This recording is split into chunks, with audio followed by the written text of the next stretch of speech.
Selamat malam kepada semua anggota Jemaat Fisdak yang sudah mengambil kesempatan untuk berbakti bersama di acara ibadah malam kita, yang seperti biasanya kita akan membaca pelajaran sekolah Sabat yang untuk satu triwulan ini ditulis oleh Mark Finley.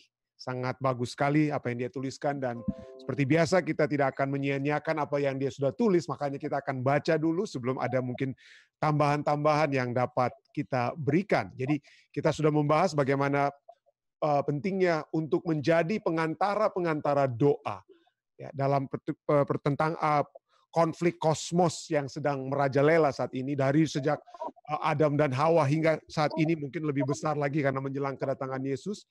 Kita diminta untuk menjadi pembawa-pembawa doa, pengantara-pengantara doa bagi orang lain. Kita akan baca bagaimana salah satu yang berkuasa dalam membawakan doa itu tidak lain adalah Yesus Kristus sendiri. Itu yang akan kita pelajari pada malam hari ini. Selamat bergabung pada Anda yang sudah bergabung melalui Zoom, dan juga saudara-saudari sekalian yang sudah bergabung melalui live stream. Baik, untuk memulaikan acara kita akan mulaikan dengan doa, dan saya ingin mengundang Ibu Lucy dari California yang sudah bergabung melalui Zoom untuk dapat membuka acara kita dengan doa. Silakan Ibu Lucy. Mari kita berdoa. Segala hormat dan puji hanya diperuntukkan bagi Engkau, Tuhan. Terima kasih, Tuhan, kesempatan lagi kami boleh bersama-sama mendengar firman-Mu melalui Zoom. Engkau berkati, Tuhan, Engkau berkati kebaktian kami, berkati pendeta Rantung, berkati kami semua, Tuhan, yang mendengarkan, supaya firman yang sudah kami dengar selalu tiap-tiap hari boleh kami praktekkan di dalam kehidupan kami, sehingga kami hari demi hari boleh lebih hidup berkenan di hadapan Engkau. Terima kasih, Tuhan. Engkau juga berkati alat-alat yang kami pakai, supaya kami bisa sungguh-sungguh dengan tidak terputus untuk mendengar firman-Mu. Ampuni segala kesalahan kami, hanya di dalam nama Tuhan Yesus kami berdoa. Amin. Amin. Terima kasih banyak Ibu Lucy. Baik, mari kita mulaikan dengan membaca pelajaran sekolah Sabat kita yang berjudul pada hari Senin ini, Yesus pendoa syafaat yang sangat berkuasa. Bacalah Lukas 3 ayat 21, Lukas 5 ayat 16, Lukas 9 ayat 18. Apakah yang ayat-ayat ini katakan kepada Anda atau kita semua tentang hubungan antara kehidupan doa dari Yesus Kristus sendiri dan keefektifan Yesus dalam pelayanannya? Jangan lupa, Yesus adalah anak Allah. Ya, Yesus adalah anak Allah yang boleh dikatakan memiliki kuasa, tetapi pada saat dia berada dalam dunia ini, dia tidak menggunakan kuasa kealahannya. Tetapi bagaimana dia dapat memiliki begitu banyak mujizat-mujizat yang dapat dia buat, ataupun hal-hal yang tidak manusia biasa dapat lakukan. Kenapa? Apakah sumber kuasa daripada Yesus? Mari kita lihat. Mari, saya ingin mengundang Saudara Elisa Siregar untuk dapat membaca ayat-ayat tersebut, Lukas 3 ayat 21 dan seterusnya. Silakan, Dedek. Lukas 3 ayat 21. Ketika seluruh orang banyak itu telah dibaptis, dan ketika Yesus juga dibaptis dan sedang berdoa, terbukalah langit. Lukas 5 ayat 16. Akan tetapi ia mengundurkan diri ke tempat-tempat yang sunyi dan berdoa. 9 ayat 18. Pada suatu kali ketika Yesus berdoa seorang diri, datanglah murid-muridnya kepadanya. Lalu ia bertanya kepada mereka, kata orang banyak, siapakah aku ini? Ya. Jadi kita lihat di sini bagaimana Yesus memiliki kehidupan berdoa yang sangat yang sangat erat dengan hubungannya dengan keefektifannya dalam pelayanannya. Mari kita baca pelajaran sekolah Sabat kita. Kehidupan Yesus adalah salah satu persekutuan ilahi yang konstan dengan Bapanya. Pada saat pembaptisannya, ketika dia memulaikan pelayanan mesianiknya, dia berdoa untuk kekuatan ilahi untuk mencapai tujuan surga. Roh Kudus memberi kuasa kepadanya untuk melakukan kehendak Bapa dan menyelesaikan tugas di hadapannya. Apakah itu untuk memberi makan 5.000 orang, penyembuhan orang kusta, ataupun pembebasan orang yang dirasuk setan? Yesus mengakui bahwa pertempuran antara yang baik dan yang jahat bahwa dalam pertempuran antara yang baik dan jahat, doa adalah senjata yang perkasa untuk mengalahkan kekuatan neraka. Doa adalah cara yang ditahbiskan surga untuk menggabungkan ketidakberdayaan dan kelemahan kita dengan kekuatan Allah yang Maha Kuasa. Itu, doa adalah sarana untuk mengangkat diri kita kepada Tuhan, satu-satunya oknum yang dapat menyentuh hati orang-orang yang kita doakan. Bacalah Lukas 22 ayat 31 sampai 34 dan Ibrani 7 ayat 25. Jaminan apakah yang diberikan Yesus kepada Petrus untuk mempersiapkan Petrus menghadapi pencobaan-pencobaan yang ia akan hadapi dalam waktu dekat. Itu adalah makan terakhir mereka ya, makan terakhir sebelum Yesus disalibkan. Tapi apa yang Yesus katakan kepada Petrus? Jaminan apakah yang dia berikan kepada kita masing-masing sewaktu kita menghadapi pencobaan? Pencobaan yang dihadapi Petrus itu begitu hebat pada saat itu ya. Hal-hal yang tidak terduga, yang tidak masuk dalam pikirannya akan terjadi. Walaupun Yesus sudah bilang apa yang akan terjadi kepada Yesus, tetapi dia tidak apa ya, tidak akan melihat begitu intensitas kedalaman daripada pencobaan tersebut dia tidak dapat pikirkan sebelumnya. Tetapi sebelum mereka menghadapi murid-murid dan Petrus dan murid-murid lainnya menghadapi pencobaan yang berat, Yesus sudah katakan ini. Mari saya undang sekali lagi Dede untuk baca Lukas 22 ayat 31 sampai 34 dan Ibrani 7 ayat 25. Lukas 22 ayat 31 sampai 34. Simon, Simon, lihat, iblis telah menuntut untuk menampi kamu seperti gandum. Tapi aku telah berdoa untuk engkau, supaya imanmu jangan gugur. Dan engkau, jikalau engkau sudah insaf, kuatkanlah saudara-saudaramu. Jawab Petrus, Tuhan, aku bersedia masuk penjara dan mati bersama-sama dengan engkau. Tetapi Yesus berkata, aku berkata kepadamu, Petrus, hari ini ayam tidak akan berkokok sebelum engkau 3 kali menyangkal bahwa engkau mengenal aku. Ibrani 7 ayat 25.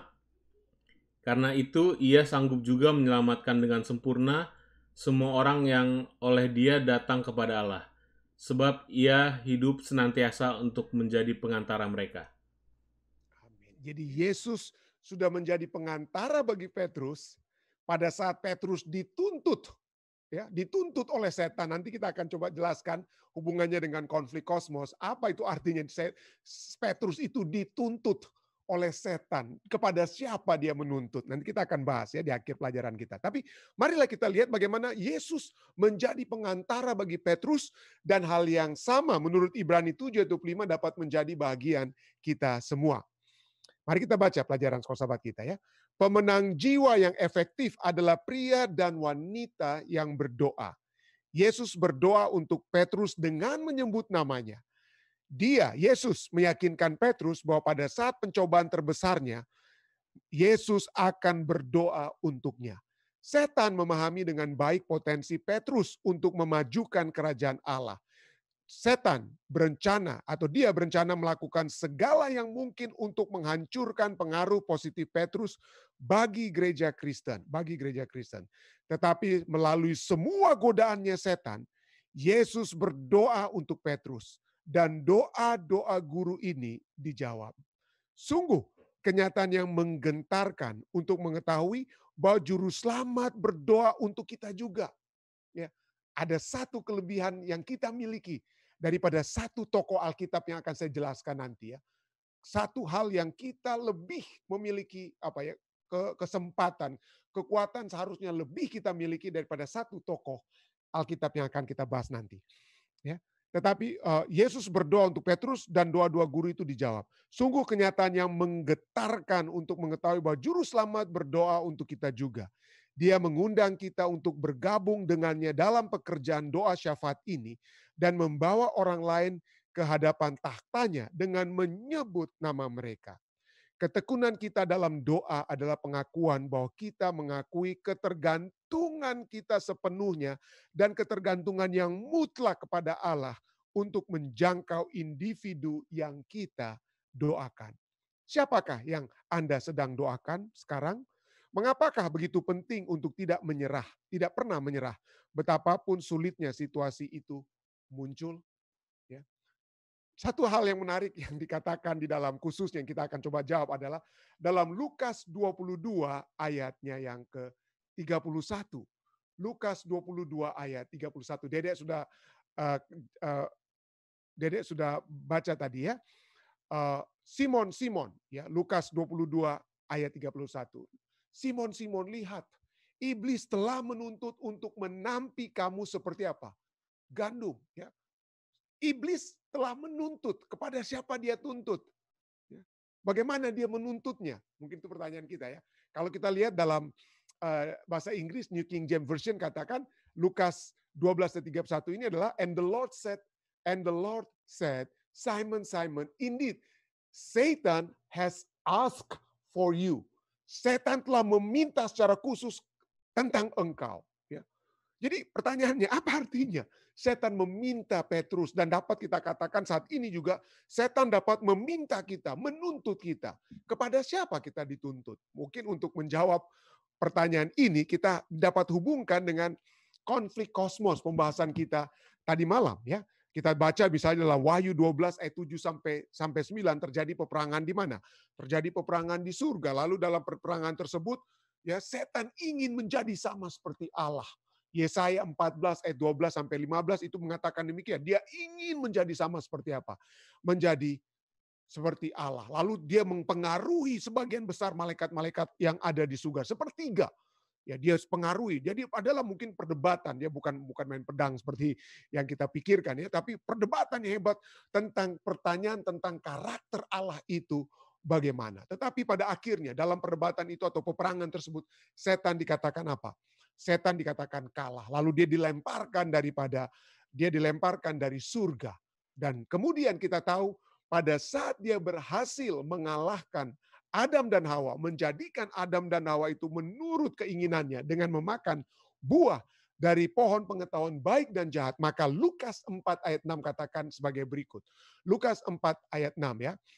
Yesus pada saat dicobai oleh setan, apa yang setan katakan kepada Yesus? Dia katakan, segala kuasa itu serta kemuliaan itu akan kuberikan kepadamu, kata setan kepada Yesus, sebab kuasa dan kemuliaan itu telah diserahkan kepadaku.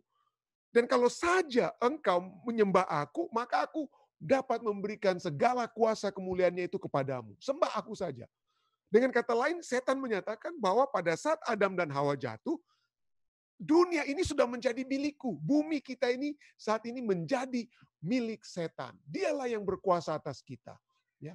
Dan bahkan kalau kita lihat, tidak Yesus pada saat dicobai, dia tidak bilang, oh kamu salah setan. Tidak, Yesus akui. Setan adalah penguasa bumi. Bahkan Yesus sendiri berbicara dalam Yohanes 16 ayat 11, juga Yohanes 12 ayat 31. Yesus menyebutkan bahwa setan adalah penguasa dunia. Penguasa dunia ini adalah setan. Bahkan Rasul Paulus sendiri dalam Efesus 2 ayat 2 berbicara bahwa setan adalah penguasa kerajaan angkasa. Penguasa kerajaan angkasa. Jadi tidak disangsikan setan yang adalah penguasa bumi kita saat ini yang berdosa. Penguasa. Nah, sebagai penguasa bumi yang berdosa ini, kira-kira apa privilege? Apa kira-kira hak yang dimiliki oleh setan? Ya. Apa hubungannya dengan setan bilang, engkau telah dituntut. Ya. Satan has asked you, Peter. Ya. Petrus, setan telah menuntut engkau, meminta engkau. Dalam arti apa? Kepada siapa? Untuk menjawabnya, kita sudah mengetahui ya apa yang terjadi dalam kitab Ayub. Mari kita baca. Ayub 1 ayat 6 sampai 12. Ya, bagi Anda yang mungkin perlu di-refresh pelajaran tentang Ayub, di sini dikatakan pada suatu hari datanglah anak-anak Allah menghadap Tuhan, dan di antara mereka datanglah juga iblis. Jadi seluruh alam semesta ini ada begitu banyak dunia-dunia lain yang tidak berdosa. Alkitab, kitab Ayub berbicara tentang pada saat bumi kita diciptakan, maka makhluk-makhluk dari dunia lain itu pun juga bersukaria. Dan betul, ilmuwan-ilmuwan duniawi saja saat ini yang tidak percaya Tuhan, mereka katakan kalau hanya di bumi kita ini saja yang ada penduduknya, what a waste. mubazir. Karena dunia ini begitu besar. Begitu banyak bintang-bintang yang merupakan boleh dikatakan seperti matahari dari gugusan-gugusan lain. Dan kalau saja ada matahari, maka kalau ada saja bumi seperti the third rock from the sun. Bumi itu seperti apa? Planet ketiga yang terdekat daripada matahari, maka itu cukup cuacanya itu untuk ada kehidupan. Jadi ilmuwan dunia percaya ada begitu banyak apa? Begitu banyak bumi-bumi lain di alam semesta. Walaupun kita sedang mencoba untuk berhubungan dengan mereka, kita belum berhasil. Kenapa? Karena mereka tidak berdosa dan hanya kita yang berdosa. Tapi mari kita kembali ke kitab Ayub. Ayub 1 ayat 6 katakan, datanglah anak-anak Allah menghadap Tuhan, dan di antara mereka juga datanglah iblis. Kenapa? Karena dia adalah penguasa bumi. Ayat 7. Maka bertanyalah Tuhan pada iblis, dari mana engkau? Lalu jawab iblis pada Tuhan, oh dari perjalanan mengelilingi dan menjelajah bumi. Ayat 8, lalu bertanyalah Tuhan, apakah engkau memperhatikan hambaku Ayub? Ya, tidak ada yang seperti dia, tidak ada yang saleh seperti dia. Ya. Kenapa? Lalu jawab iblis, ya kenapa dia sampai saleh kepadamu Tuhan? Ya karena engkau telah membuat pagar di sekelilingnya. Engkau telah menjaganya. Apa saja yang dikerjakan kau berkati. Ya, apa saja. Tetapi ayat 11 Ayub katakan kepada Tuhan. Ayub 1 ayat 11. Tetapi ulurkanlah tanganmu dan jamahlah segala yang dipunyainya. Ia pasti mengutuki engkau di hadapanmu. Ayat 12, maka firman Tuhan kepada iblis, nah segala yang dipunyai ada dalam kuasamu, hanya janganlah engkau mengulurkan tanganmu terhadap dirinya. Kemudian pergilah iblis dari hadapan apa? Tuhan. Jadi kalau kita lihat di dalam Alkitab, sejak zaman Ayub, mula-mula sekalipun, zaman Alkitab itu sudah biasa setan bertemu dengan Tuhan, lalu dia bilang, saya mau ini dia. Saya mau coba ini dia. Dia minta izin dulu kepada Tuhan.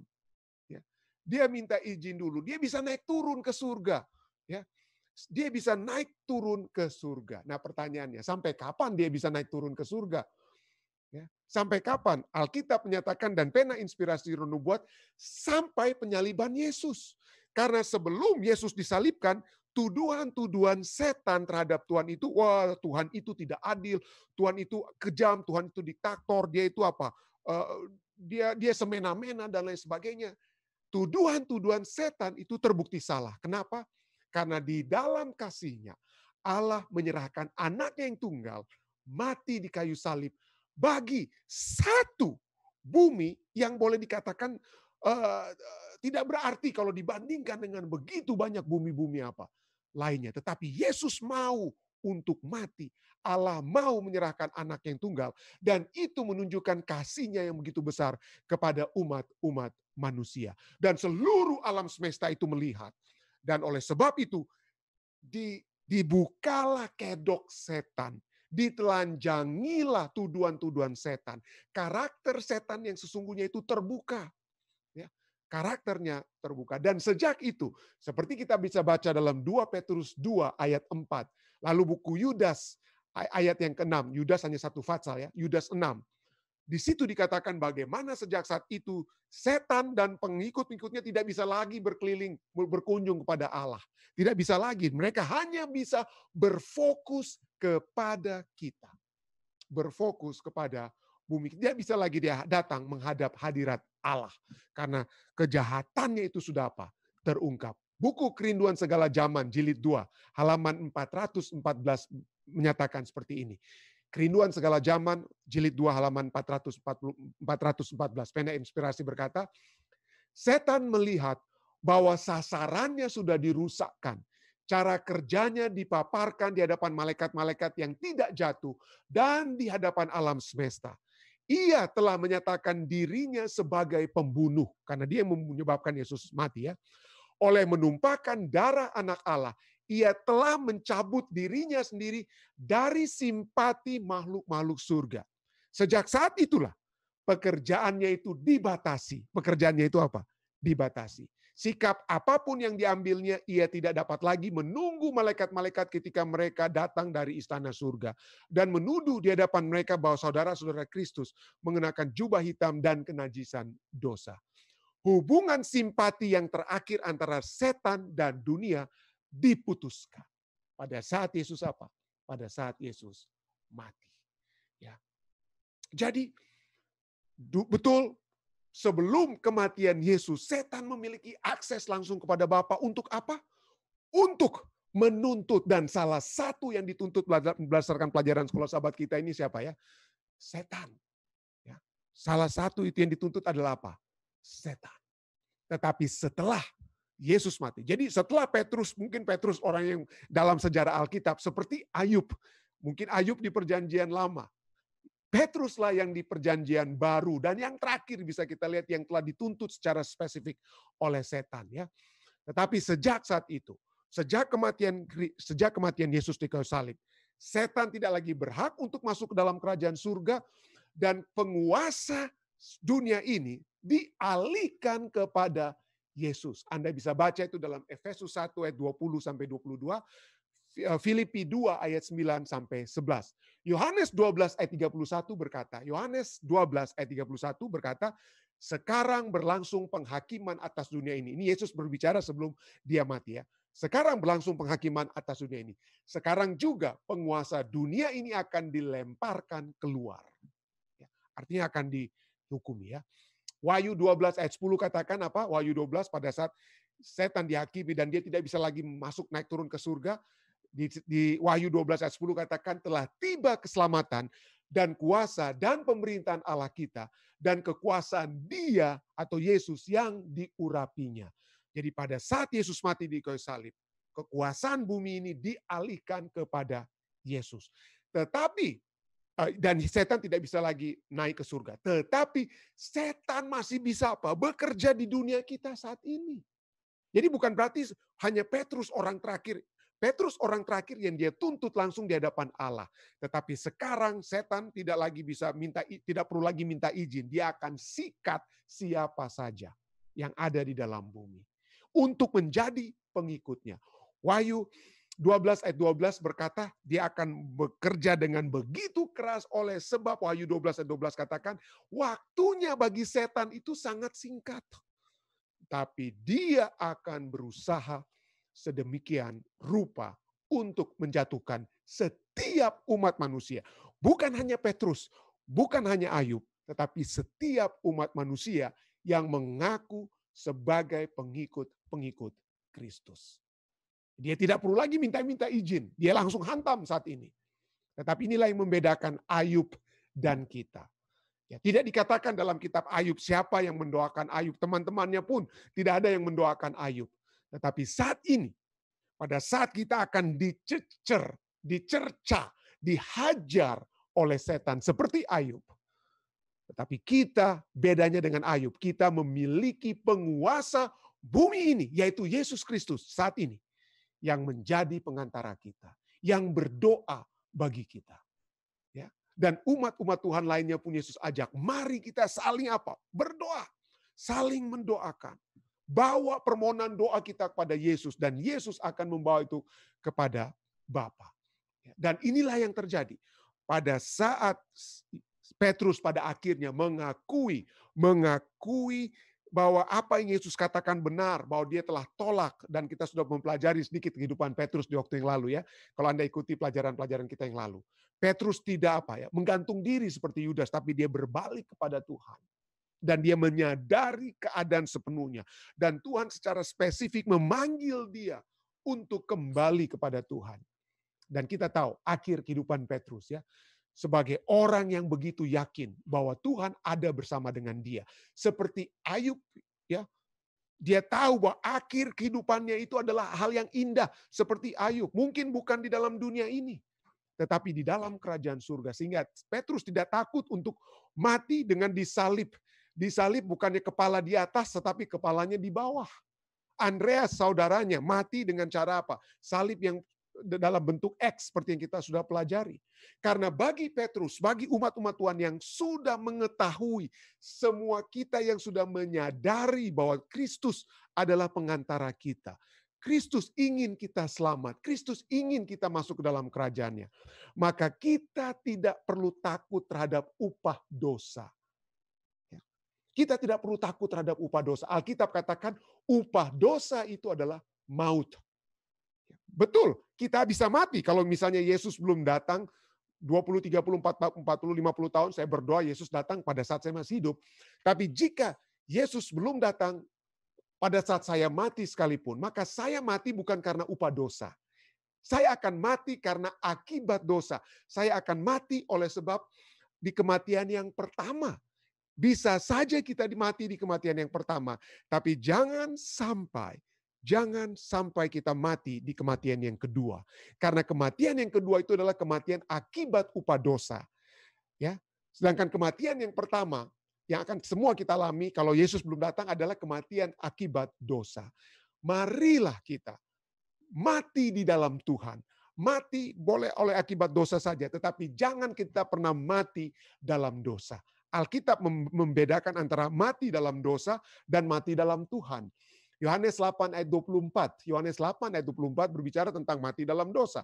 Karena Yesus berkata, "Jikalau kamu tidak percaya bahwa akulah Dia juru selamat ya, kamu akan mati dalam dosamu."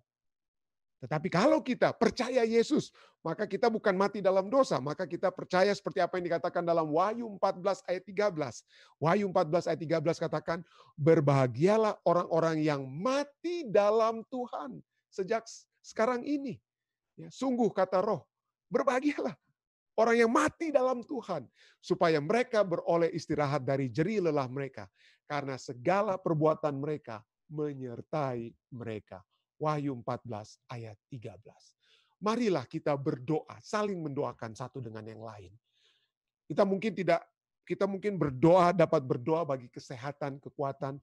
Kita bisa berdoa agar penyakit mungkin yang kita sedang alami ini tidak akan ujung-ujungnya tidak sampai kepada kematian. Tetapi kalaupun kita ya serahkan kepada Tuhan dan Tuhan tetap izinkan kita untuk mati. Biarlah kematian itu adalah kematian akibat dosa. Ya. Tapi biarlah kita saling mendoakan, saling menguatkan, agar kita jangan mati karena upah dosa atau jangan mati dalam dosa. Biarlah kita mati di dalam Tuhan. Ya. Dan apabila kita memiliki satu kekuatan bahwa Tuhan akan selalu menjadi pengantara kepada kita. Walaupun kita mati, ya, saat ini sebelum Dia datang kita tidak perlu takut. Karena pada saat tanda dibunyikan, kita semua akan dibangkitkan bersama-sama dengan orang yang masih hidup di zaman Yesus. Seperti 1 Tesalonika 4 katakan, kita akan diangkat masuk ke dalam kerajaan Tuhan. Inilah yang dapat saya tambahkan pada malam hari ini sehubungan dengan Yesus yang adalah pendoa syafaat, pengantara doa yang sangat berkuasa, yang sedang mendoakan bukan hanya Petrus, tetapi mendoakan saudara dan saya. Baik, ini dapat saya berikan. Ada mungkin tambahan-tambahan dari saudara-saudari lainnya, silakan. Dari yang bergabung melalui Zoom, seperti biasa, silakan angkat tangan Anda. Bagi yang bergabung melalui live stream, silakan menulis di kolom komentar Anda. Silakan, ada kira-kira pertanyaan atau tambahan? Ketua lelaki, Ketua Tilaar, ya, saya lihat ada Ketua Tilaar di sini. Ketua Lingga, ada kira-kira? Silakan. Angli mungkin? Ya, silakan Angli. Ya, Pendeta, terima kasih atas penjelasannya tadi ya, mengenai itu setan yang Pendeta sudah terangkan tadi. Dia langsung, itu sebelum Yesus disalibkan, dia langsung ke Tuhan, bercakap dengan Tuhan, langsung dia minta izin, terus mau dicoba itu orang itu. Dengan zamannya sekarang yang sesudah penyalipan dan kita sudah di hidup sekarang ini. Kira-kira mana yang lebih enak hidup? Apakah zaman dulu itu atau zaman sekarang? Jadi gimana? Jadi istilahnya yang lebih enak itu zaman sekarang. Kenapa? Karena kita sudah tahu kan. Kita sudah tahu, artinya begini, kayak kita nonton film, misalnya film horor. Kalau kita sudah tahu ujung-ujungnya siapa yang mati, siapa yang tidak mati, kita nggak perlu lagi stres kan? Kalau kita nonton film horor. Tapi kalau kita tidak tahu sama sekali ujung daripada peristiwa siapa pembunuhnya, siapa yang akan dibunuh, maka kita setiap detik saat kita, makanya saya tidak suka nonton film horor karena jantung saya itu lemah, saudara-saudara, untuk nonton film horor ya. Tapi jadi kalau kita sudah tahu Kalaupun saya harus terpaksa saya menonton film horor, saya nonton dulu ujungnya siapa. Saya sudah tahu siapa yang pembunuhnya, siapa yang dibunuh, siapa yang masih hidup. Sehingga saya nggak perlu takut lagi. Dan kita saat ini, kita tidak perlu takut lagi sesungguhnya. Kenapa? Karena kita sudah tahu ujung-ujungnya itu apa. Kita sudah tahu ujung-ujungnya setan yang mati. Kita tahu sudah ujung-ujungnya orang-orang yang tidak ingat kepada Tuhan, yang menolak Tuhan, mereka itu akan dibakar di dapur api dan apa? Kita tahu bagaimana kalau kita percaya Tuhan, kita berada dalam kerajaan surga, lalu pada saat kita akan hidup selama-lamanya bersama-sama dengan Tuhan di dunia baru. Kita sudah tahu semuanya. Jadi sesungguhnya kita itu seharusnya lebih lebih sudah dipersiapkan. Seperti Petrus ya. Seperti Petrus sudah dipersiapkan oleh Yesus. Petrus, ya, pada saat kamu insyaf, kamu akan menjadi kekuatan bagi umat-umat Tuhan. Jadi Tuhan sudah memberikan kepadanya. Walaupun Tuhan bilang kamu akan menolak aku, tapi Tuhan sudah persiapkan. Firman Tuhan ini diberikan untuk menjadi persiapan bagi kita. Jadi kalau kita tidak mempelajari firman Tuhan, tidak melihat seluruh kebenaran firman Tuhan. Matius 7 berbicara tentang orang-orang yang menyembuhkan dalam nama Tuhan, orang-orang yang menyebut-nyebut nama Tuhan, orang yang melakukan ini dan itu dalam nama Tuhan, tetapi dikatakan mereka tidak melakukan kehendak apa? Bapakku, maka aku tidak mengenal mereka. Mari sekarang tugas kita adalah, kita semua yang mendengar, mari kita mengenal semua kehendak Tuhan. Kita mungkin sudah mengenal 10 daripada mungkin 12 kehendak Tuhan. Mari kita terus mengenal sampai kita mencapai keseluruhan kehendak Tuhan. Agar supaya pada saat dia datang, kita akan bersama-sama dengan dia. Jadi kita itu jauh lebih enak sebenarnya. Kita sudah tahu waktu Ayub dicobai, dia tidak tahu akhir hidupnya. Kita tahu. Kita tahu akhir hidup Ayub bagaimana. Kalau itu sudah terjadi kepada Ayub, kita tahu akhir hidup Petrus. Kalau itu sudah terjadi kepada Petrus, kita bisa tahu kira-kira akhir kehidupan kita itu bagaimana. Ya. Kita bisa tahu, tapi poinnya adalah apakah kita masih mau terus mendengarkan suara Tuhan atau kita mendengarkan tradisi-tradisi kita, kebiasaan-kebiasaan yang kita ikuti sejak zaman kecil, kita sudah dibilang oleh pemimpin-pemimpin agama kita, oh ini yang kita harus buat, tapi kita tidak mencoba untuk mencari tahu apa yang Yesus sesungguhnya ingin kita lakukan dalam kehidupan kita. Itu yang seharusnya dapat kita menjadi kekuatan kita. Yang saya katakan itulah sebabnya kita itu jauh lebih untung daripada Ayub, daripada Petrus, dan orang-orang lainnya di dalam Alkitab. Itu saja dapat saya tambahkan. Baik, terima kasih Ketua Angli. Mungkin ada yang mau tambahkan jawaban saya, silakan. Ada ataupun pertanyaan lainnya, silakan. Ketua Tilaar, Ketua Lingga, ada kira-kira? Tidak ada. Bagaimana ada? Silakan Ridwan. Oh, enggak. Oh, oke. Ya. Mungkin ada melalui live stream, Dek? Ya. Nggak ada ya. Bagaimana dengan ibu-ibu? Sebenarnya lebih banyak, sepertinya saya lihat banyak yang menonton ibu-ibu. Cuman ibu-ibu belum sempat bertanya-tanya ini. Oh, silakan, Ibu Siregar. Silakan, di-unmute dulu Ibu Siregar. Ya, silakan. Udah kedengaran?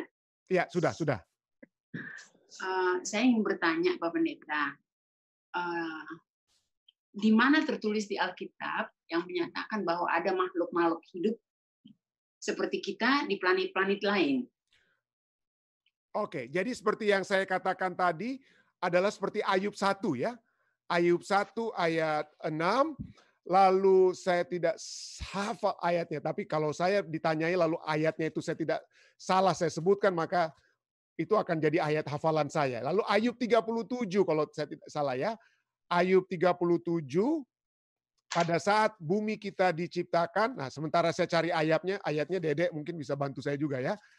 Ya, pada saat bumi kita diciptakan, maka umat-umat Tuhan di dunia lainnya itu bersukacita. Lalu tentu saja kita tahu bagaimana tulisan-tulisan Roh Nubuat menyatakan bagaimana pada saat setan berkeliling, ya, pada saat setan berkeliling untuk mencari setelah dia jatuh dari para nabi dan bapa, pada saat dia jatuh dari surga, maka dia mengelilingi seluruh umat-umat Tuhan lainnya di segala bumi lainnya, tetapi kemudian mereka dikatakan menolak tawaran setan hingga dia hingga dia dapat mendapatkan akses langsung kepada Adam dan Hawa dan menyatakan dan menjangkau ataupun menggagalkan membuat Adam dan Hawa jatuh di dalam dosa. Jadi saya sedang mencari ayatnya juga ya, ayat yang bagaimana pada saat bumi diciptakan, setan dengan segala usaha-usahanya dalam Ayub 37 atau 36 ya.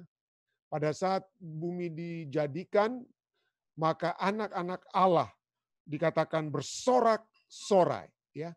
Anak-anak Allah bersorak-sorai 36 atau ya.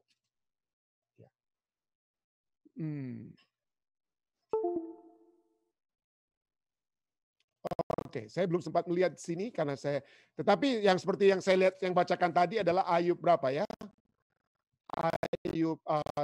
Ayub 1 Ibu Siregar ya. Ayub 1 yang berkata tentang anak-anak Allah. Jadi itu saja yang untuk saat ini dapat saya bagikan. Tentang ayat lainnya dalam kitab Ayub nanti kita lihat, yaitu Ayub 1 ayat 6 katakan pada suatu hari datanglah anak-anak Allah menghadap Tuhan dan di antara mereka datanglah juga siapa? Datanglah juga si iblis. Oke, itu yang dapat saya jawab untuk saat ini, walaupun mungkin belum lengkap, kecuali mungkin ada yang bisa membantu saya untuk mendapatkan tentang anak-anak Allah ya, yang bersorak-sorai pada saat bumi kita diciptakan. Ya. Baik, ada lagi pertanyaan lain?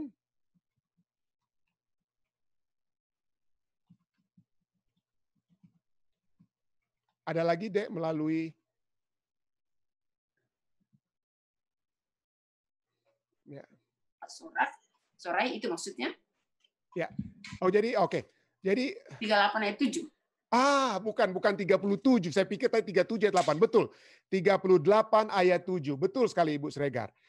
Ayub 38 ayat 7 katakan, pada waktu bintang-bintang fajar bersorak-sorak bersama-sama dan semua anak Allah bersorak-sorai. Ya. Jadi ya betul. Jadi ini berhubungan dengan Ayub 1 ayat 6, ayat yang saya ingin, dan sekarang saya tidak akan pernah lupa lagi, Ayub 38 ayat 7. Tadi saya pikir 37 ayat 8, 38 ayat 7. Ya, itulah ayatnya. Ya, Ayub 38 ayat 7. Ya. Ada lagi, Dek, pertanyaan lainnya? Terima kasih banyak, Ibu Siregar. Terima kasih, Pak Pendeta. Ya, itulah, kalau ibu-ibu yang bertanya, pendetanya aja harus melangkah ke belakang 2 langkah dulu ini sebelum maju. Jadi saya ingin mengundang ibu-ibu untuk bertanya. Supaya pendetanya hafal-hafal terus ayat-ayat Alkitab lebih banyak. Terima kasih. Terima kasih Ibu Siregar. Ada lagi yang lainnya? Sekali lagi terima kasih saudara-saudari sekalian yang sudah bergabung melalui kami Jemaat Fisdak, melalui Zoom, dan Anda yang juga melalui live stream. Sampai bertemu kembali di waktu yang sama sekitar jam 8.15 besok malam untuk kembali mempelajari pelajaran sekolah sahabat kita yang sangat indah. Dan selamat malam waktu Amerika, selamat pagi waktu Indonesia. Stay safe, stay healthy. Tuhan memberkati kita semua.